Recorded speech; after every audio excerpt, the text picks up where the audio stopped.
82년을 살아온 손이 있습니다. 수천 개의 시계를 고쳐온 주름 깊은 손이지요.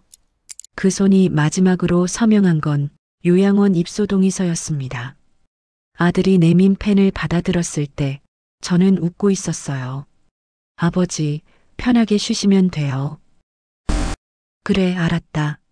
며느리가 제 어깨를 두드렸습니다. 따뜻한 척하는 손길이었지요. 그날 밤 저는 부엌 너머로 들었습니다. 예약금 넣었어. 일반실로. 아버지 차도 좋은 값에 팔 수 있어.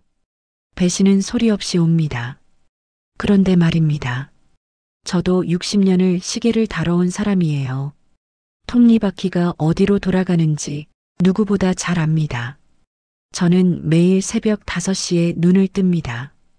82년을 그렇게 살았어요. 몸이 먼저 아는 거지요. 저는 천천히 일어났습니다. 왼쪽 다리가 뻣뻣했어요. 3년 전 뇌졸중 이후로 이 다리는 제 말을 잘 안 듣습니다. 침대 옆 지팡이를 집었습니다. 묵직한 느티나무 지팡이. 40년 단골 손님이 깎아준 거예요. 상만이 형, 오래오래 짚고 다녀. 그 친구는 작년에 먼저 갔습니다. 지팡이만 남았어요. 상만시계의 하루. 대전 중구 대흥동. 좁은 골목 끝에 제 가게가 있습니다. 상만시계. 간판 글씨는 반쯤 벗겨졌어요. 1967년에 열었으니 올해로 57년째입니다. 아침 6시 반. 저는 작업대 앞에 앉아 차를 끓입니다. 보이차예요. 아내가 살아있을 때 함께 마시던 차입니다. 찻잔 2개를 꺼냅니다. 하나는 제 것, 하나는 빈 채로 둡니다. 습관이에요. 버릴 수가 없어요. 여보, 오늘도 시작이야. 혼잣말이 아닙니다. 저는 정말로 아내에게 말하는 거예요. 벽에는 괴종시계가 12개 걸려 있습니다. 전부 다른 시간을 가리키지만 째깍거리는 소리만은 하나로 엮입니다. 이 소리가 제 심장 박동 같아요. 57년을 함께한 소리입니다. 점심 그리고 오후 12시 정각. 저는 가게 뒷방에서 밥을 먹습니다. 국밥집 할매국밥에서 배달이 와요. 매일 같은 메뉴, 돼지국밥 하나. 어르신, 오늘도 건강하시네요. 배달 온 청년이 웃으며 인사합니다. 저도 웃었어요. 자네도 밥은 먹었나? 저요? 아직이요. 바빠가지고. 그래도 밥은 먹어야지. 배고프면 시계 태엽도 안 돌아가는 법이야. 청년이 키득거렸습니다. 어르신, 진짜 시계만 아시는 분이시네. 그렇습니다. 저는 시계만 압니다. 60년을 시계랑만 살았어요. 사람은 잘 모릅니다. 특히 제 아들은요. 2년 만에 방문. 오후 3시쯤이었습니다. 골목 입구에 검은 차가 섰어요. 제네시스. 번쩍거리는 새 차였습니다. 저는 돋보기 너머로 힐끗 봤습니다. 운전석에서 남자가 내렸어요. 양복 차림, 머리에 기름. 제 아들 한도윤입니다. 조수석에서 여자가 내렸어요. 하이힐, 명품 가방. 며느리 윤설인. 2년 만이었습니다. 마지막으로 본 건 아내 제삿날이었어요. 그것도 30분 있다가 일 있어서라며 갔지요. 저는 루페를 내려놓았습니다. 손이 떨렸어요. 떨리는 게 보이면 안 됐습니다. 아버지. 도윤이 가게 문을 열고 들어왔습니다. 신발도 안 벗고요. 왔나? 저는 담담하게 대답했습니다. 서린이가 뒤따라 들어왔어요. 가게 안을 둘러봤습니다. 물건을 훑는 눈이었어요. 그 눈빛, 저는 알아봤습니다. 이게 얼마짜리지? 그런 눈이었어요. 어색한 저녁 식사. 그날 저녁. 저는 집에서 밥을 차렸습니다. 오랜만에 셋이 앉았어요. 밥상이 좁았습니다. 도윤이 말했습니다. 아버지, 요즘 다리는 좀 어떠세요? 응. 그럭저럭이다. 혼자 사시기 힘드시잖아요. 저는 젓가락을 멈췄습니다. 괜찮다. 아버지. 서린이가 끼어들었습니다. 목소리가 부드러웠어요. 너무 부드러워서 이상했습니다. 저희가 알아본 데가 있어요. 요양원인데 시설이 정말 좋대요. 요양원. 그 단어가 공기에 떨어졌습니다. 무거웠어요. 거기서 편하게 쉬시면 되지 않을까요? 저는 아무 말도 안 했습니다. 그냥 밥을 먹었어요. 벽에 걸린 괴종시계가 울렸습니다. 저녁 7시. 시계는 정확했습니다.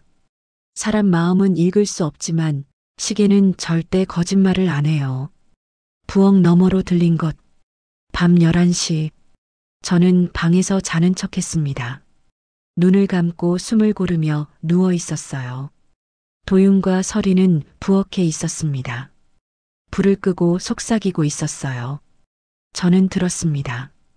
고요정원 요양원, 예약금 넣었어. 일반실로.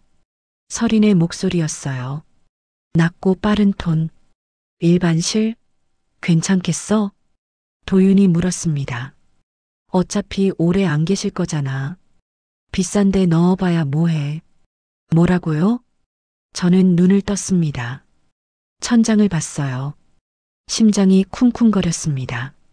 아버지 차도 좋은 값에 팔 수 있어. 88년식 그랜저, 클래식카 시장에서 인기래. 도윤이 말했습니다. 집은 좀 더 보고 재개발 얘기도 있으니까. 저는 이불을 꽉 쥐었습니다. 손가락 마디가 하얘졌어요. 2년 만에 왔더니 이게 목적이었구나. 아버지가 아니라 아버지의 것을 보러 온 거였습니다. 괴종시계의 소리. 새벽 2시. 저는 잠들지 못했습니다. 벽시계가 째깍거렸어요. 60년을 들어온 소리입니다. 그 소리가 묻는 것 같았어요. 어떻게 할 거야, 상만아? 저는 천천히 일어났습니다. 작업대 위 회중시계를 집었어요. 1960년 시계 수리를 처음 배울 때 스승님이 주신 시계입니다. 뚜껑 안쪽에 글씨가 새겨져 있어요. 시간은 결국 제자리로. 저는 그 글씨를 손가락으로 쓸었습니다. 분노가 차올랐어요. 하지만 곧 가라앉혔습니다. 시계 수리공은 흥분하면 안 됩니다. 손이 떨리면 정밀한 작업을 할 수가 없어요. 저는 깊이 숨을 쉬었습니다. 그리고 결심했습니다. 정면 충돌은 안 됩니다. 소리 지르고 싸워봤자 저만 미친 노인 취급당해요.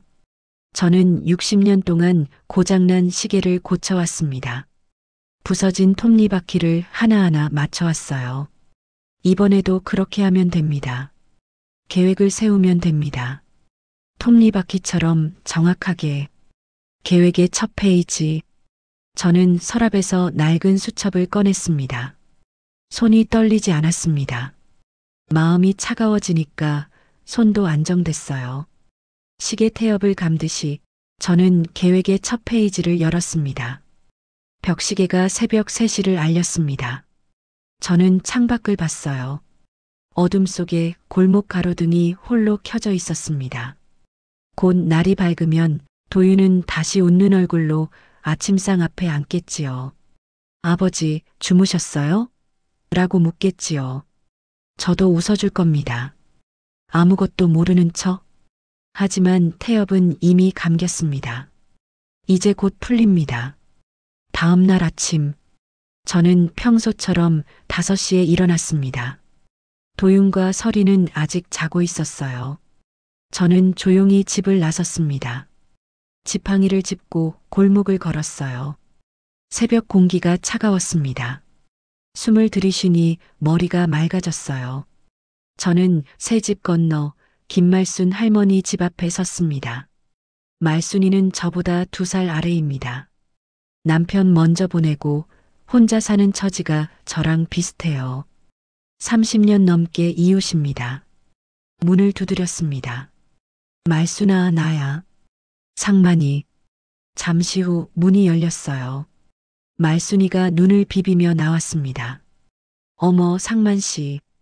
이 새벽에 웬일이요? 미안해. 급한 게 있어서. 말순이는 저를 안으로 들였습니다. 좁은 거실, 따뜻한 온돌. 보리차를 한 잔 내왔어요. 저는 단도직입적으로 물었습니다. 은주 말이야. 아직 고요정원 요양원에서 일하지? 응, 행정실에 있어. 왜? 저는 잠시 망설였습니다. 하지만 숨길 이유가 없었어요. 우리 도윤이가 거기 예약을 넣은 것 같아. 말순이 얼굴이 굳었습니다. 예약? 누구 예약? 나. 확인된 사실. 1시간 후 말순이가 딸 은주에게 전화를 걸었습니다. 저는 옆에서 조용히 듣고 있었어요. 은주는 요양원 행정실에서 10년째 일합니다. 입소 서류, 예약, 계약 관련 일을 맡고 있어요. 말순이가 통화를 끝냈습니다. 얼굴이 어두웠어요. 상만 씨, 말해. 맞대. 한도윤 이름으로 예약금 들어왔다고. 일반실, 면담 일정도 잡혀 있고. 저는 찻잔을 내려놓았습니다. 손이 떨릴 줄 알았는데 떨리지 않았어요. 이미 알고 있던 일이니까요. 면담이 언제래? 모레. 그래. 말순이가 제 손을 잡았습니다. 주름진 손이었어요. 따뜻했습니다. 상만 씨, 어떻게 할 거요? 저는 창밖을 봤습니다. 아침 햇살이 골목을 비추고 있었어요. 계획이 있어. 그날 오후, 저는 가게 문을 닫고 외출했습니다. 도윤에게는 병원 간다고 했어요. 거짓말이 아닙니다. 매달 한 번 정기검진을 받으니까요. 하지만 진짜 목적지는 달랐습니다. 대흥동에서 버스로 2정거장, 작은 아파트 단지가 있어요. 거기 3층에 윤석호가 삽니다. 석호는 저보다 3살 아래입니다. 판사 출신 변호사로 30년 일하다 은퇴했어요. 10년 전 아내를 여의고 지금은 혼자 사십니다. 저와 석호는 40년 지기입니다. 젊었을 때 같은 동네에서 살았어요. 제가 그 친구 결혼식 시계를 고쳐준 게 인연이었지요. 초인종을 눌렀습니다. 누구세요? 나야, 상만이. 문이 열렸습니다. 석호가 웃으며 맞아줬어요. 어이, 이 새벽부터 시계 고치다가 눈 나가겠다더니 아직 멀쩡하네. 자네야말로 법조문 읽다가 눈멀 줄 알았는데. 우리는 서로 웃었습니다. 하지만 곧 저는 표정을 바꿨어요. 석호야, 부탁이 있어. 석호가 저를 거실로 안내했습니다. 오래된 가죽 소파, 벽에는 법전이 빼곡했어요. 저는 어젯밤 들은 이야기를 전부 말했습니다. 예약금, 일반실, 차 팔 계획, 집 재개발 얘기. 석호는 끝까지 조용히 들었습니다. 표정이 점점 굳어졌어요. 그래서 확인이 필요해. 도윤이 재정 상태, 왜 갑자기 날 치우려고 하는지. 석호가 고개를 끄덕였습니다. 내가 알아볼게. 예전 후배들한테 물어보면 돼. 드러난 진실. 이틀 후 석호에게 연락이 왔습니다. 저는 다시 그 집을 찾았어요. 석호의 얼굴이 무거웠습니다. 테이블 위에 서류 몇 장이 놓여 있었어요. 상만아, 앉아. 저는 앉았습니다. 도윤이 상황이 생각보다 심각해. 석호가 서류를 넘겼습니다. 불법 스포츠 베팅, 레버리지 코인 투자, 전부 실패야. 얼마나? 사채까지 합치면 2억 가까이 돼. 저는 눈을 감았습니다. 2억. 그리고 이거. 석호가 다른 서류를 내밀었습니다. 자네가 결혼할 때 사준 오피스텔. 지난달에 금매로 나갔어. 뭐라고요? 그 오피스텔은 제가 평생 모은 돈으로 산 거예요. 도윤이 결혼할 때 신혼집으로 해주려고요. 3억 가까이 들었습니다. 금매가가 1억 8천이야. 시세보다 훨씬 낮아. 저는 한참 말이 안 나왔습니다. 그 돈이 어디로 갔는지 이제 알겠어요. 도박 빚을 막으려고 판 거지요. 그런데도 모자랐던 겁니다. 그래서 저한테 온 거예요. 아버지가 아니라 마지막 남은 재산을 보러 온 겁니다. 작전 회의.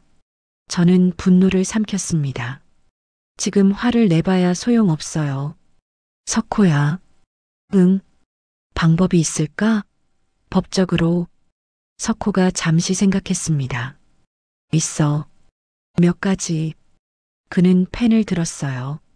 첫째, 위임장에 특약을 넣는 거야. 특약? 효력 발생 시점을 요양원 입소 확정 후로 한정하는 거지. 그러면 자네가 입소 전에 마음을 바꾸면 위임장 자체가 무효가 돼. 저는 고개를 끄덕였습니다. 둘째, 요양원 측에서 자발적 거부 절차를 밟으면 돼. 그게 뭐야? 입소자가 본인 의사로 퇴소하겠다고 하면 법적으로 막을 수가 없어. 그러면 도윤이가 성년 의견 신청을 할 수도 있잖아. 성인이니까. 석호가 미소 지었습니다. 그래서 셋째가 중요해. 자네 판단 능력에 문제 없다는 증거를 미리 확보해 두는 거야.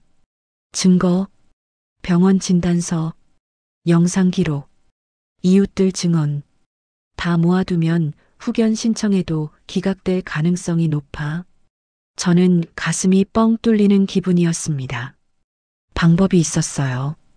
법과 절차로 싸울 수 있었습니다. 네트워크의 힘. 그 주 내내 저는 옛 친구들을 만났습니다. 은주는 요양원에서 협조하기로 했어요. 입소 후 제가 퇴소 의사를 밝히면 절차대로 처리해 주기로요. 은주가 소개해 준 사람이 있었습니다. 윤도현, 20대 후반의 간호사예요. 정의감이 강한 청년이었습니다. 어르신, 걱정 마세요.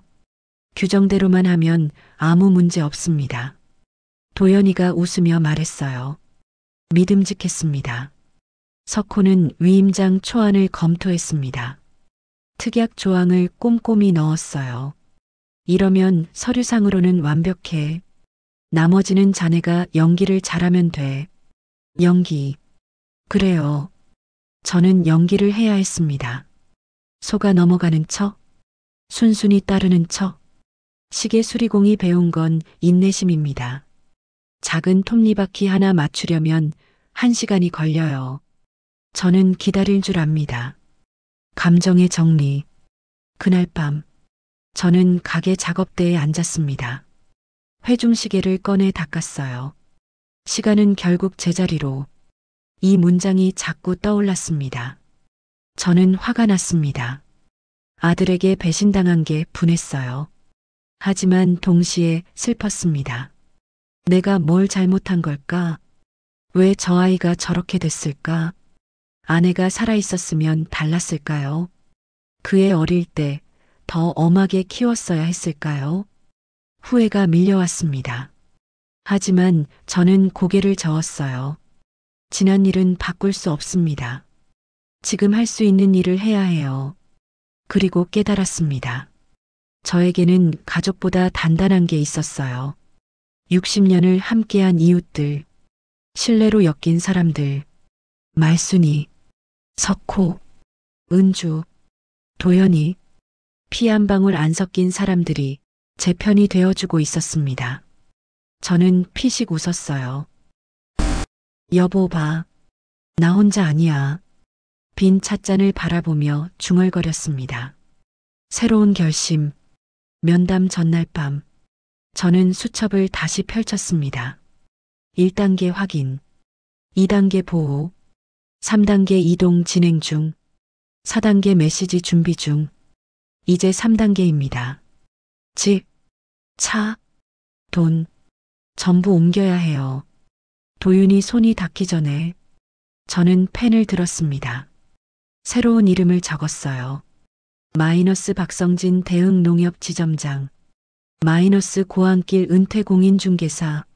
내일 면담을 마치면 바로 움직여야 합니다. 시간이 없어요. 벽시계가 자정을 알렸습니다. 12번. 저는 시계를 올려다봤습니다. 조금만 더 버텨라. 곧 다 끝나.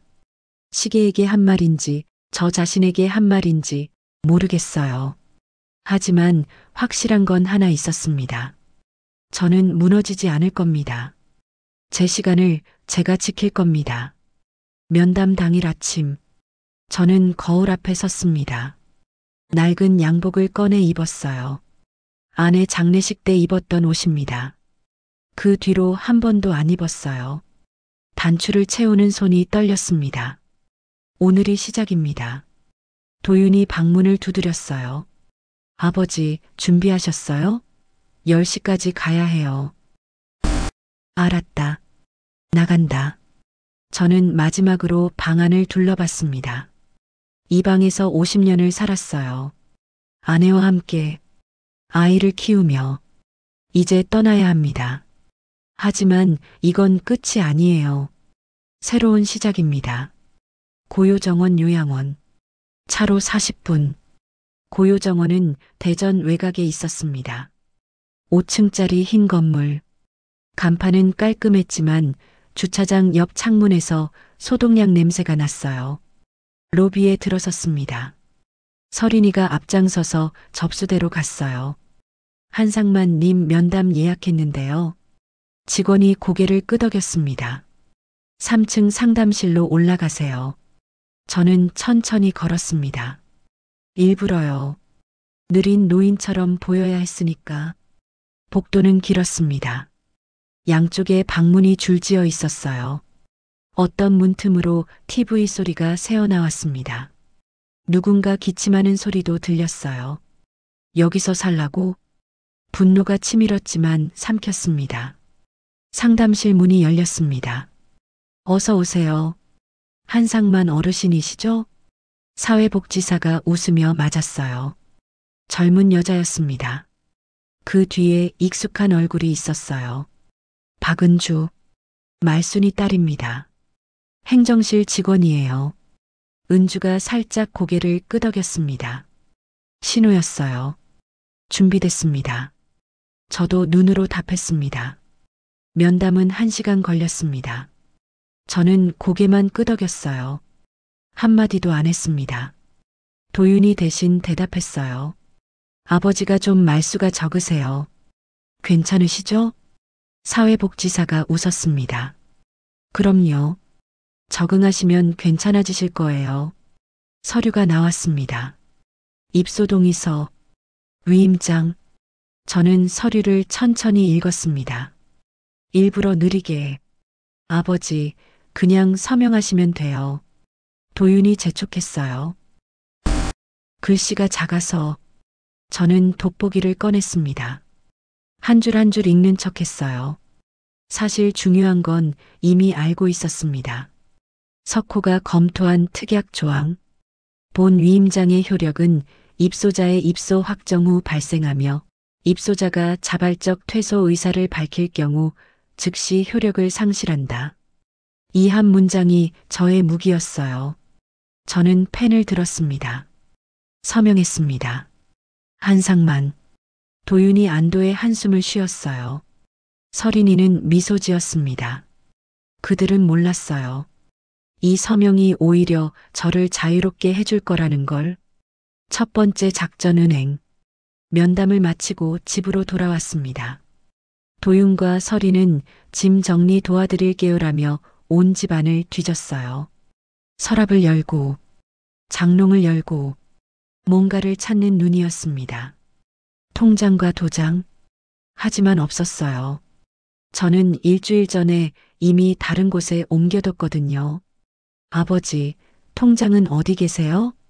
서린이가 물었습니다. 목소리가 날카로웠어요. 은행에 맡겼다. 네. 요즘은 다 인터넷으로 하더라고. 복잡해서 은행에 맡겼어. 서린이 표정이 굳었습니다. 도윤과 눈짓을 나눴어요. 그럼 내일 은행 가실 때 저희도 같이. 아니, 됐다. 내일은 내가 해. 저는 단호하게 말했습니다. 그날 밤 저는 창문으로 밖을 봤어요.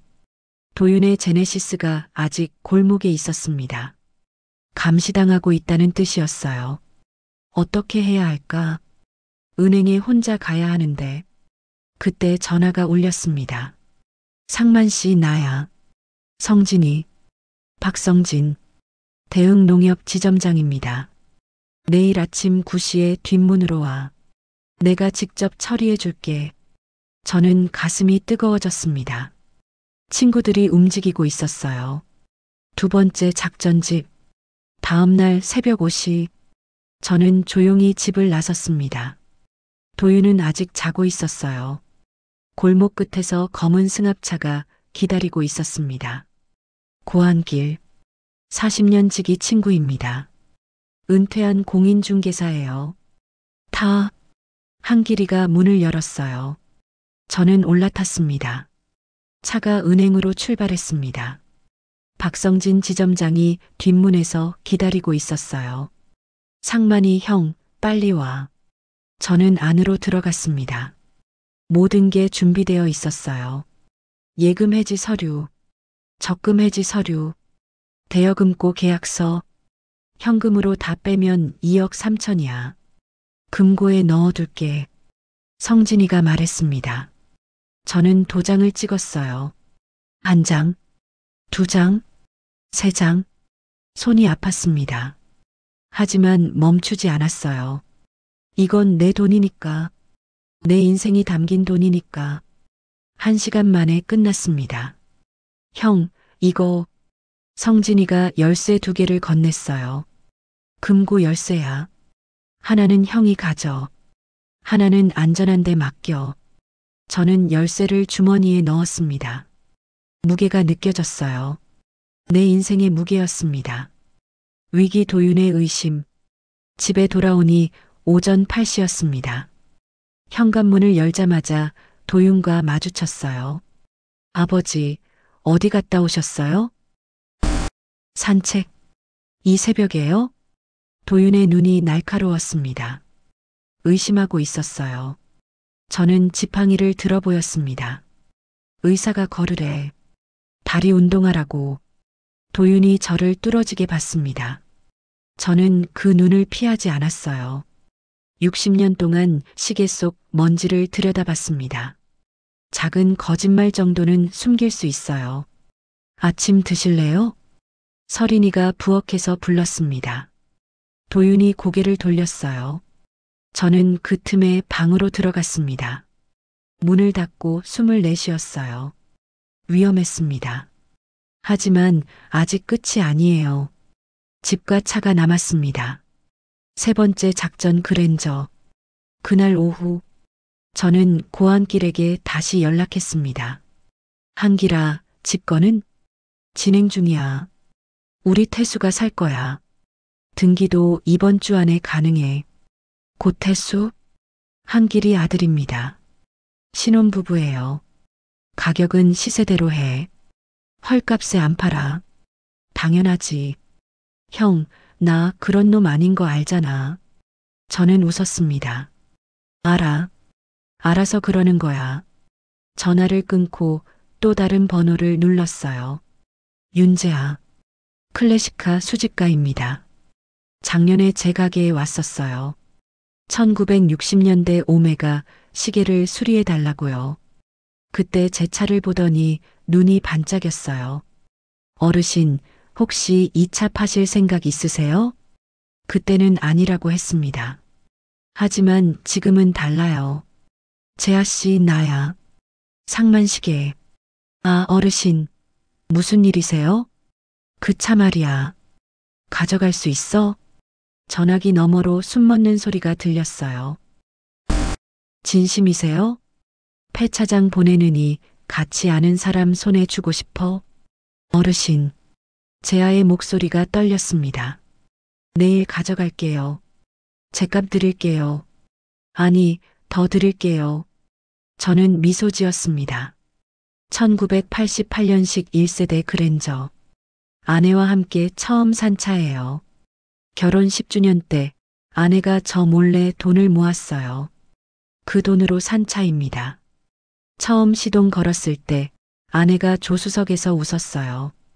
여보, 우리 이제 부자야? 응, 부자야.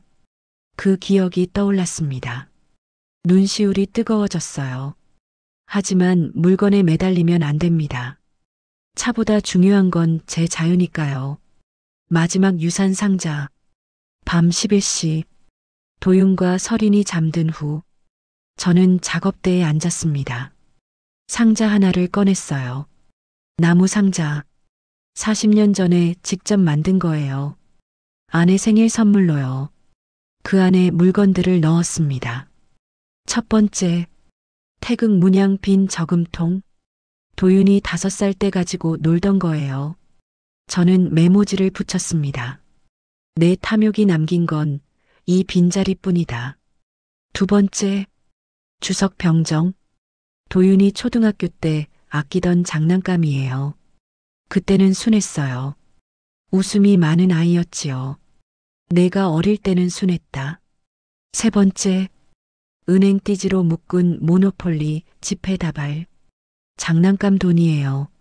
진짜처럼 보이지만 가치는 없지요. 이게 내가 너에게 줄 전부의 돈이다. 네 번째, 흑백 웨딩 사진. 저와 아내. 1965년. 우리는 웃고 있었어요. 집은 건물이 아니라 마음이 있는 곳이다. 다섯 번째, 회중시계. 뚜껑 안쪽에 새겨진 글씨. 시간은 결국 제자리로. 저는 마지막으로 편지를 썼습니다. 도윤아, 나는 너를 꾸짖으려고 이 글을 쓰는 게 아니다. 다만 사실을 말하려고 한다. 내가 오피스텔을 팔았다는 거 안다. 도박에 빠졌다는 것도, 빚이 얼마인지도 나는 분노했다. 하지만 더 큰 건 슬픔이었다. 언제부터 내가 이렇게 됐는지 나는 모른다. 내 잘못이라면 사과한다. 하지만 이건 알아라. 나는 아직 살아있다. 내 시간은 내가 정한다. 내 집은 내가 처분한다. 내 돈은 내가 쓴다. 나는 내가 돈이 아니라 삶을 다시 셈해보길 바란다. 그리고 언젠가 돈이 아닌 이유로 나를 찾아온다면 그때 문을 열겠다. 아버지가. 저는 편지를 접어 상자에 넣었습니다. 뚜껑을 닫았어요. 창밖으로 달이 떠 있었습니다. 골목은 고요했어요. 모든 준비가 끝났습니다. 내일 요양원에 입소합니다. 그리고 그 다음 날 저는 사라질 거예요. 제 다리로 걸어서, 제 의지로 떠나서 저는 회중시계를 들어 올렸습니다. 태엽을 감았어요. 딸깍. 작은 소리가 방 안에 울렸습니다. 여보, 드디어 끝이 보여. 빈 찻잔을 바라보며 속삭였습니다. 아내가 웃는 것 같았어요. 아침 8시. 저는 작은 가방 하나를 들고 현관에 섰습니다. 속옷 몇 벌, 세면도구, 회중시계. 그게 전부였어요. 도윤이 가방을 보더니 말했습니다. 아버지, 짐이 이게 다예요? 필요한 것만 챙겼다. 옷도 더 가져가셔야죠. 저는 고개를 저었어요. 거기서 준다더라. 사실 짐이 많으면 안 됐습니다. 빨리 움직여야 하니까요. 설인이가 차 키를 들고 나왔어요. 출발할게요. 저는 마지막으로 집안을 둘러봤습니다. 거실, 부엌, 벽에 걸린 괴종시계들. 57년을 함께한 집입니다. 가슴이 먹먹했어요. 하지만 돌아서서 문을 닫았습니다. 이별이 아닙니다. 새 시작이에요. 고요정원. 차로 40분. 다시 고요정원 앞에 섰습니다. 이번엔 짐을 들고요. 로비에서 직원이 맞았어요. 한상만 어르신 304호 배정되셨습니다. 일반실. 창문 밖으로 주차장이 보이는 방. 복도를 걸었습니다. 소독약 냄새가 코를 찔렀어요. 어떤 방에선 TV 소리가 들렸고 어떤 방에선 신음소리가 새어나왔습니다. 여기서 남은 인생을 보내라고? 분노가 치밀었지만 참았어요. 조금만 더. 304호 앞에 도착했습니다. 문이 열렸어요. 작은 방, 침대 하나, 화장실 하나, 창문 하나.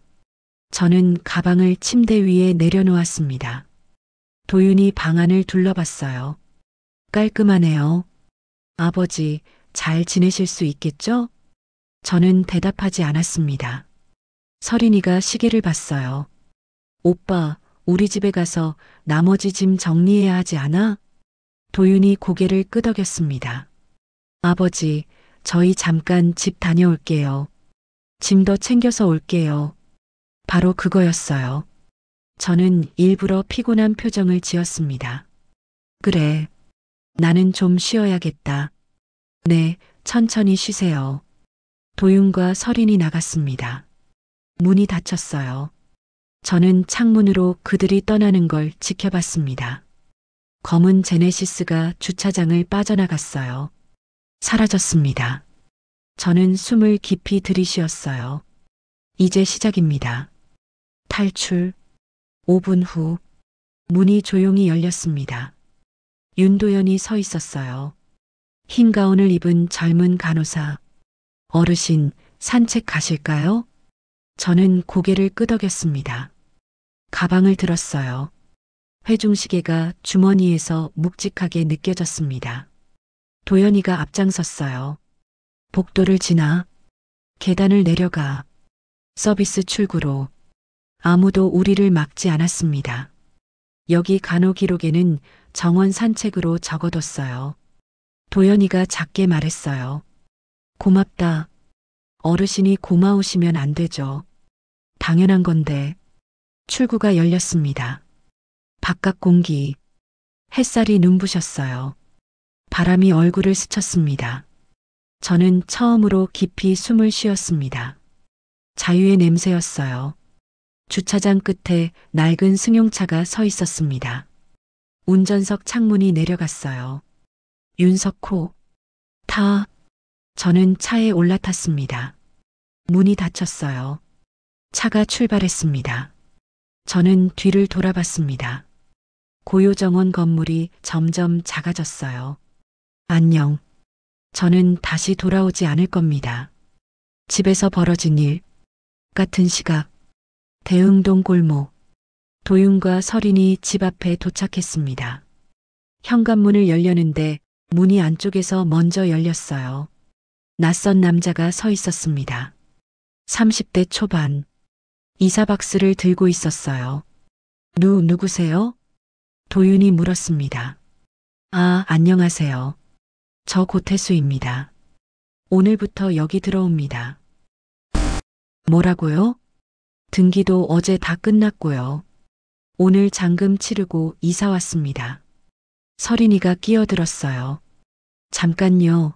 이 집 주인은 시아버지예요. 한상만 씨. 태수가 고개를 갸웃했습니다. 네, 한상만 어르신한테 정식으로 샀는데요. 계약서도 있고 등기도 완료됐어요. 도윤의 얼굴이 하얘졌습니다. 그 뒤로 젊은 여자가 나왔어요. 배가 불렀습니다. 임산부였어요. 여보, 누구야? 잠깐. 전 소유자분 가족인 것 같아. 전 소유자. 그 단어가 도윤의 머리를 때렸습니다. 아버지가 집을 팔았다고요? 네. 일주일 전에요. 은행에서. 도윤이 서린을 보며 말했습니다. 은행 가자. 둘은 급하게 차를 몰았어요. 대흥 농협지점. 도윤이 창구로 뛰어갔습니다. 한상만 계좌 조회 좀 해주세요. 아들입니다. 직원이 키보드를 두드렸어요. 죄송합니다. 본인 확인이 안 되면 조회가 불가능해요. 아들이라니까요. 그래도 규정상. 도윤이 목소리를 높였어요. 주변 사람들이 쳐다봤습니다. 지점장 박성진이 나왔어요. 무슨 일이시죠? 아버지 계좌요. 확인 좀 해주세요. 성진이 잠시 도윤을 바라봤습니다. 한상만 어르신 계좌는 본인 의사에 따라 정리되었습니다. 정리요? 무슨 정리요? 예적금 해지, 현금화. 전부 본인이 직접 처리하셨어요. 도윤의 다리가 풀렸습니다. 그 돈이 어디로 갔는데요? 그건 개인정보라 말씀드릴 수 없습니다. 성진이 차갑게 대답했어요. 다만 한 가지는 말씀드릴 수 있어요. 어르신은 판단 능력이 완전하셨습니다. 모든 서류에 본인이 직접 서명하셨고 영상 기록도 남아 있어요. 판단 능력 완전. 그 말은 성년 의견 신청도 불가능하다는 뜻이었습니다. 도윤이 벽에 기대 앉았어요. 서린이 옆에서 입술을 깨물었습니다. 끝났어요. 그들의 계획은 완전히 무너졌습니다. 요양원에서 도윤이 다시 고요정원으로 달려갔습니다. 304호. 문을 열었어요. 텅 비어 있었습니다. 침대만 덩그러니 놓여 있었어요. 가방도 없고 사람도 없었습니다. 아버지, 도윤이 소리쳤어요. 복도에서 박은주가 나왔습니다. 무슨 일이세요? 아버지요. 한상만, 어디 갔어요? 은주가 서류철을 펼쳤어요. 한상만 어르신은 오늘 오전 10시 23분에 자발적 퇴소 의사를 밝히셨습니다. 자발적 퇴소요? 말도 안 돼.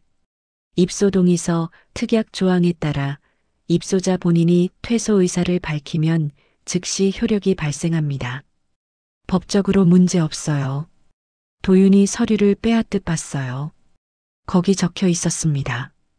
본 위임장의 효력은 입소자의 입소 확정 후 발생하며 입소자가 자발적 퇴소 의사를 밝힐 경우 즉시 효력을 상실한다. 아버지가 직접 서명한 서류였습니다. 도윤의 손이 떨렸어요. 이건 처음부터 어르신이 남기신 물건이 있어요. 은주가 봉투 하나를 내밀었습니다. 금고 열쇠와 주소입니다. 가보시라고 하셨어요. 상자를 열다 1시간 후 도윤은 은행 금고 앞에 섰습니다. 열쇠를 넣고 돌렸어요. 금고가 열렸습니다. 안에는 나무 상자 하나만 있었어요. 돈은 한 푼도 없었습니다. 도윤이 상자를 들고 나왔어요. 로비 구석에 앉아 뚜껑을 열었습니다. 첫 번째, 태극 문양 빈 저금통. 내 탐욕이 남긴 건 이 빈자리뿐이다. 두 번째, 주석 병정. 내가 어릴 때는 순했다.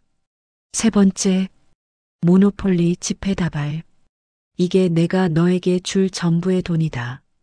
네 번째, 흑백 웨딩 사진. 집은 건물이 아니라 마음이 있는 곳이다. 다섯 번째, 회중시계. 시간은 결국 제자리로. 그리고 편지. 도윤이 편지를 읽었습니다. 처음엔 분노가 치밀었어요. 당했다는 생각. 하지만 읽어 내려갈수록 표정이 변했습니다. 나는 내가 돈이 아니라 삶을 다시 셈해보길 바란다. 언젠가 돈이 아닌 이유로 나를 찾아온다면 그때 문을 열겠다. 아버지가. 도윤의 손이 떨렸습니다. 사진을 집어들었어요. 젊은 아버지와 어머니 환하게 웃고 있었습니다. 언제였을까? 아버지가 저렇게 웃던 게, 자신도 저렇게 웃던 게. 도윤의 눈에서 물기가 번졌습니다. 옆에 있던 서린이 물었어요. 뭐야? 진짜 돈 없어? 도윤은 대답하지 않았습니다. 그냥 사진을 바라봤어요. 오래전의 봄, 돌아갈 수 없는 시간. 하지만 아버지는 문을 완전히 닫지 않았어요. 돈이 아닌 이유로 찾아온다면. 그 문장이 가슴에 박혔습니다. 해방 같은 시각. 윤석호의 차 안. 저는 창밖을 보고 있었습니다. 대전 시내가 점점 멀어졌어요. 상만아, 어디로 갈 거야? 석호가 물었습니다. 바다. 바다? 응. 주문진. 거기 아는 사람 오두막이 있어. 석호가 웃었어요. 멋지네. 나도 늙으면 바다 옆에서 살고 싶다. 저는 주머니에서 회중시계를 꺼냈습니다. 뚜껑을 열었어요. 시계는 여전히 움직이고 있었습니다. 60년 전이나 지금이나 같은 속도로 저는 창밖을 바라봤습니다. 두려웠어요. 82년 살던 곳을 떠나는 게. 하지만 더 무서운 건 내 시간을 남에게 빼앗기는 것이었습니다. 저는 이겼어요. 제 다리로 걸어서 제 의지로 떠났습니다. 차창에 비친 제 얼굴이 보였어요. 주름진 얼굴. 하지만 눈빛은 살아있었습니다. 여보, 저는 속삭였어요. 나 드디어 내 시간을 살러 가.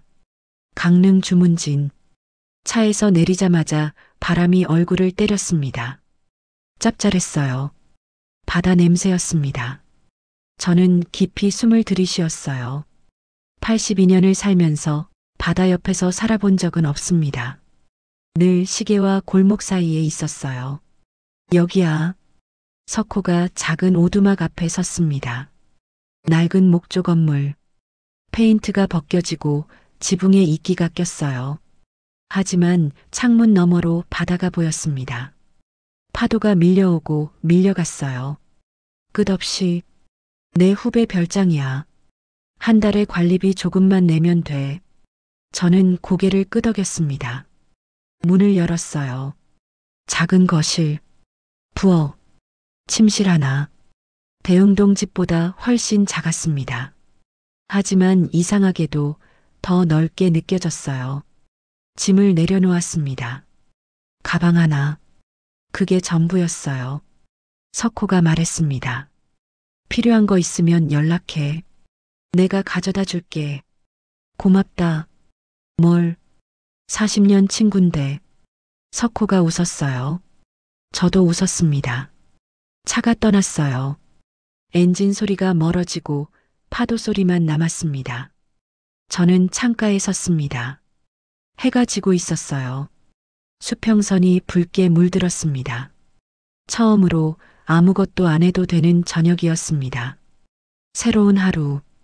다음 날 아침. 저는 5시에 눈을 떴습니다. 82년의 습관은 바뀌지 않았어요. 하지만 일어나는 기분은 달랐습니다. 창밖을 봤어요. 아직 어두웠지만 수평선 끝이 희미하게 밝아지고 있었습니다. 저는 천천히 일어났습니다. 지팡이를 짚고 문을 열었어요. 바닷바람. 차갑고 상쾌했습니다. 파도가 밀려왔습니다. 제 발끝을 적시고 다시 물러갔어요. 마치 시간 같았습니다. 밀려오고 밀려가고. 하지만 결국 제자리. 저는 웃었어요. 여보, 여기 바람 좋다. 혼잣말이었습니다. 하지만 아내가 옆에 있는 것 같았어요. 루틴. 일주일이 지났습니다. 저는 새로운 일상을 만들었어요. 오전엔 마을 구경을 했어요. 작은 어시장. 생선 굽는 냄새. 할머니들이 조개를 까는 모습. 모두 저를 신기하게 봤습니다. 어르신, 여기 처음이시오? 예, 며칠 전에 왔습니다. 아이고, 혼자시오? 식사는요? 대충 해먹습니다. 다음 날 그 할머니가 생선조림을 가져왔어요. 그냥요. 돈도 안 받고. 혼자 있으면 쓸쓸하잖아요. 맛있게 드쇼. 저는 눈시울이 뜨거워졌습니다. 대흥동에서도 그랬어요. 이웃들이 저를 도왔습니다. 피 한 방울 안 섞인 사람들이. 세상에는 아직 따뜻한 사람이 많았어요. 저는 운이 좋은 사람입니다. 오후엔 회중시계를 닦았어요. 부드러운 천으로 닦고 태엽을 감았습니다. 딸깍. 이 소리를 들으면 마음이 편해졌어요. 60년을 함께한 소리니까요. 저녁엔 창가에 앉아 바다를 봤습니다. 해가 지는 걸 보며 차를 마셨어요. 아무것도 안 하는 시간. 하지만 가장 충만한 시간이었습니다. 소식? 열흘쯤 지났을 때 윤도현에게서 전화가 왔습니다. 어르신, 잘 지내세요? 응, 덕분에 저 소식 전할 게 있어서요. 저는 조용히 들었습니다. 도윤 씨요. 금고 열고 나서 한참 말이 없었대요. 상자 들고 한참을 앉아 있었다고. 사진 보면서 저는 창밖을 봤어요. 파도가 밀려오고 있었습니다. 그리고 요양원에도 다시 안 왔어요. 조용히 나갔대요. 그래, 어르신. 도연이가 조심스럽게 물었어요. 도윤 씨가 연락하면 어떻게 하실 거예요? 저는 잠시 생각했습니다. 모르겠다. 솔직한 대답이었어요. 아직 화가 나 있었습니다. 배신당한 기억은 쉽게 사라지지 않아요. 하지만 동시에 저 아이도 제 자식입니다. 일단은 기다려봐야지. 네. 어르신 건강하세요. 전화가 끊겼어요. 저는 오래도록 바다를 바라봤습니다. 사유. 밤이 깊었습니다. 저는 테이블 위에 물건들을 꺼내 놓았어요. 회중시계, 아내 사진, 찻잔 2개. 사진 속 아내가 웃고 있었습니다. 1965년. 우리는 젊었어요. 앞날이 창창했습니다. 여보, 저는 사진에게 말했어요. 드디어 내 시간을 살러 왔어. 바람이 창문을 흔들었습니다. 아내가 대답하는 것 같았어요. 저는 생각했습니다. 내가 뭘 원했던 걸까? 저는 존엄을 원했어요. 내 시간을 내가 정하는 것, 내 삶을 내가 마무리하는 것. 그게 전부였습니다. 도윤이는 그걸 빼앗으려 했어요. 저를 물건처럼 치우려 했습니다. 그래서 제가 먼저 움직인 겁니다. 저는 이겼어요. 하지만 승리가 기쁘지만은 않았습니다. 아들을 이겨서 뭐가 좋은가요? 저는 한숨을 쉬었어요. 화해의 조건, 회중시계를 들었습니다. 뚜껑을 열었어요. 시간은 결국 제자리로. 이 문장을 다시 읽었습니다. 제자리, 그게 어디일까요? 저에게 제자리는 이곳 주문진입니다. 바다여, 조용한 오두막, 내 시간을 사는 곳. 그렇다면 도윤이에게 제자리는 어디일까요? 아직 모르겠어요. 저 아이가 찾아야 할 거예요. 스스로. 저는 결심했습니다. 언젠가 도윤이가 찾아온다면, 돈이 아닌 이유로 찾아온다면 문을 열어주겠다고. 용서는 아직 모르겠어요. 하지만 대화는 할 수 있을 겁니다. 그게 아버지니까요. 다만 지금은 아닙니다. 지금은 제 시간이 우선입니다.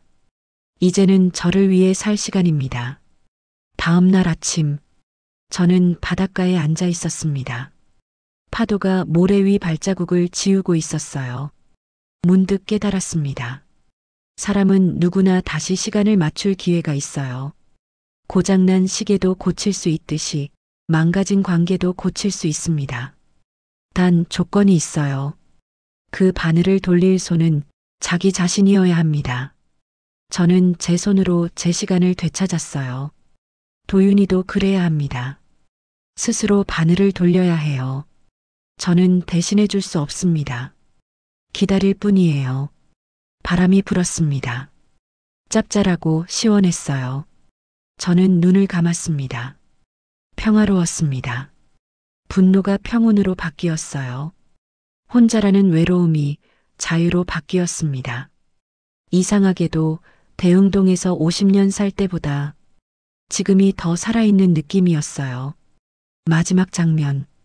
해가 지고 있었습니다. 저는 오두막 앞 낡은 벤치에 앉았어요. 회중시계를 꺼냈습니다. 뚜껑을 열었어요.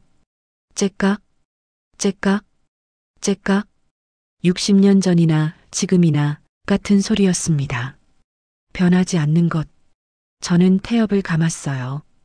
작은 소리가 바람에 섞였습니다. 수평선 위로 해가 내려앉았어요. 하늘이 주황색, 분홍색, 보라색으로 물들었습니다. 아름다웠어요. 저는 미소 지었습니다. 시간은 결국 제자리로 돌아오지. 중얼거렸어요. 아내 사진을 가슴에 품었습니다. 여보, 나 이제 괜찮아. 파도가 밀려왔습니다. 밀려갔습니다. 괴종시계 소리 대신 파도 소리가 리듬을 만들었어요. 새로운 심장 박동이었습니다. 저는 눈을 감았어요. 바람이 얼굴을 스쳤습니다. 82년. 긴 시간이었습니다. 하지만 이제야 진짜 제 시간을 사는 기분이에요. 언젠가 도윤이가 올지도 모릅니다. 아닐 수도 있어요. 그건 중요하지 않았습니다.